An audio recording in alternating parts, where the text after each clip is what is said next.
Baltimore Orioles vs Miami Marlins. Edward Cabrera is having a rough season, and he faces one of the best batting lineups in the league. On the season, Cabrera has a record of 1-3 with a 7.36 ERA, 1.67 WHIP, and a 43/20 KBB ratio in 8 starts. Opposing batters are hitting .269 against Cabrera. Baltimore has been excellent on offense this season. They are in the top 5 in the league in runs, hits, home runs, RBIs, SLG, and OPS. The Orioles will score a bunch of runs on Cabrera and win this contest. Take Baltimore on the money line. Chase McDermott may be rocky in his MLB debut while pitching on the road. Miami's offense is not good, but they could hit McDermott in his first ever big league start. Edward Cabrera is having a rough season, and he faces one of the best batting lineups in the league.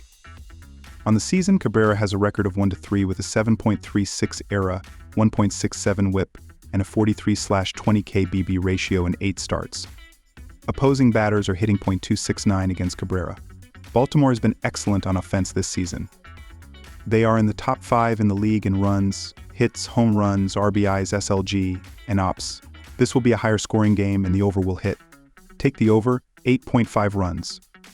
San Diego Padres vs Washington Nationals. San Diego took games 2 and 3 against Cleveland. In Game 3, the Padres won in a 2-1 final where they tallied 8 hits. 3 players logged multiple hits at the plate, and Kyle Higashioka accounted for both RBIs. Michael King got the start, and over 7 innings he allowed 1 run on 2 hits while striking out 6. Washington swept the Reds, tallying 18 runs over the 3-game series. The Nationals took Game 3 in a 5-2 final. Washington had 9 hits with 2 players logging multiple at the plate. James Wood added a 3-run homer. Jake Irvin got the start, and over 7 innings he allowed 2 runs on 5 hits while striking out 7. Simply put, the Nationals have been on a tear of late, and to fade them wouldn't be prudent. The offense is on pace for their strongest batting month of the season, and they'll face a pitcher in Waldron that has been handing out home runs like Halloween candy. Parker has been erratic at times, but he's tossing his strongest at home and has done a solid job in terms of stumping foes at the plate. Take Washington moneyline. San Diego enters this contest averaging 4.48 runs per game, which lands them at 13th in the league. The Padres have seen the ball well this season and are currently hovering around the top 10 in terms of collective batting average. They have hit the ball best on the road this season, but fewer than half of their home runs and extra base hits are coming away from home this season. As for night games, they've been more inconsistent, posting one of their weakest overall hitting splits. After a strong June month in terms of hitting, the Padres are on pace for one of their weakest months of the season, averaging fewer than 1 home run per game. That being said, the Padres are still top 10 in terms of driving runners home, and this is largely due to their ability to wait on their pitch. San Diego leads the league in strikeouts per game, and by sitting 3rd in hits per game, they've been able to compound this into a pesky offense. Both of these pitchers have shown they can give up the long ball and allow multi-run innings. On top of that, both of these offenses sit top 10 in terms of strikeout rate. Washington is hitting very well in July, and the Padres have logged their strongest batting average on the road this season. Expect to see both offenses find their footing early as home runs and hits have been ample when these pitchers have been on the mound lately. Take over 8.5 runs. Tampa Bay Rays vs Toronto Blue Jays. The Tampa Bay Rays have been playing at an okay level this season as they are 4th in the AL East, as they are 10.0 games back in the division and 5.5 games behind in the AL wildcard race. Their offense has been doing a brutal job as they are 25th in the league with a .683 team ops and scoring 3.93 runs per game. The team has been able to run well as they are tied with the Philadelphia Phillies for 4th place with 102 steals but have been caught 37 times thus far. Third baseman Isaac Paredes has been doing very well at the plate as he has recorded a .250/.352/.445/ line with 16 home runs, 51 RBIs, 38 runs scored, and 1 caught stealing. This Rays team has good players but need to figure out if they want to be buying or selling at this trade deadline. The Toronto Blue Jays have been playing poorly this season as they are last in the AL East standings and are 14.5 games behind in the division and 10.0 games behind the final spot in the AL wildcard. The Blue Jays have been hitting less than they should be offensively, as the team has a .236/.310/.378/ line, while averaging 4.04 runs per game up to this point. One of the team's biggest weaknesses has been their power, as they are 27th in Major League Baseball, with just 93 total home runs thus far. First baseman Vladimir Guerrero Jr. has been hitting well, as he has a .841 OPS with 17 home runs, 60 RBI, 50 runs scored, and a 41.69 walk to strikeout ratio this year. This Toronto team needs to make some tough decisions ahead of the trade deadline.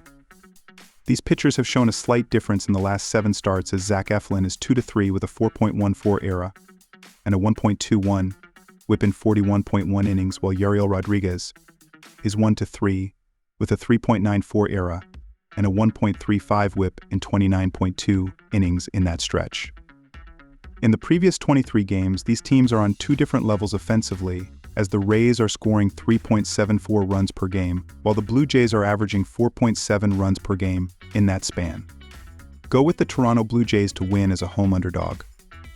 These teams had to use a lot of bullpen arms on Tuesday, as the Rays and Blue Jays each used 5 relievers. However, the offenses were limited to just 6 total runs scored. Tampa Bay has a .697 team ops on the road, while Toronto has a .687 team ops in Rogers Center.